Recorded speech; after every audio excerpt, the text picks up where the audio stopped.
From Silicon Valley, California, this is Fresh Dialogues. Paul, thank you very much for joining me today on Fresh Dialogues. I really appreciate it. Okay, good to be doing this. And now some people are saying climate legislation is going to kill the economy. What do you say to that, Paul? A lot of people have done some serious work on trying to figure it out. And now, to some extent, it'll be unknown territory. We don't know what happens when you get the price of carbon significantly higher than it is now. But the economy's got a lot of flexibility. We have precedent. We had the problem of acid rain, and we introduced a cap-and-trade system, SO2 permits. And a lot of people said, oh, it's going to kill the economy, terrible stuff.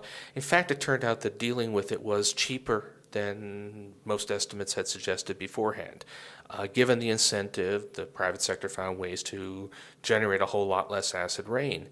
So current estimates are that if we did something like the legislation that the House has already passed, that 10 years from now, it would be maybe a third of a percentage point off GDP. And 40 years from now, when the constraints would be much stiffer, it would be something like 2% off GDP, relative to what it would otherwise have been. So if you think about what it would do to the growth rate, it's minimal. We don't know that those numbers are right, but if history is any guide, they're probably too pessimistic. It's just not a big deal. Excellent. Now let's talk about your column, Paul. You've written a column for the New York Times since 2000, I think. That's right. Now, you didn't pull any punches with the Bush administration. In fact, you talked last night about the Bush White House being evil and stupid. Yes. What is your characterization of the Obama White House? Oh, they're good guys and they're smart, but just not as forceful as I'd like. So no, it's a world of difference. This is not. We're now having when I argue with them in my column, this is a serious discussion. I mean, we really are talking about. We really are in effect speaking across the transom here. Is it really a dialogue? Are you hearing back from them? Oh yeah. I mean, yes. This is. Does Ben Bernanke call you up? Ben Bernanke doesn't call me, but obviously is aware of what I'm writing. But no, people in the administration do call me, I'm never going to be an insider type, but at this point, I actually do have, genuine contact with. Both with the White House and with congressional leadership, so it's no longer this sort of Cold War as it was during the Bush years. Right, and some people describe your writing as having a missionary zeal.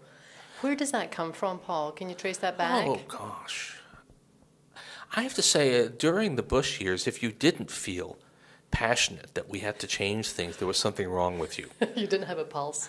Right. So if before that, I was actually a pretty cool technocratic sort of writer, and I had some fun, but I wasn't crusading. So that was what changed it. And now, I'm trying to make this progressive moment in American history a success. So that's where I'm pushing.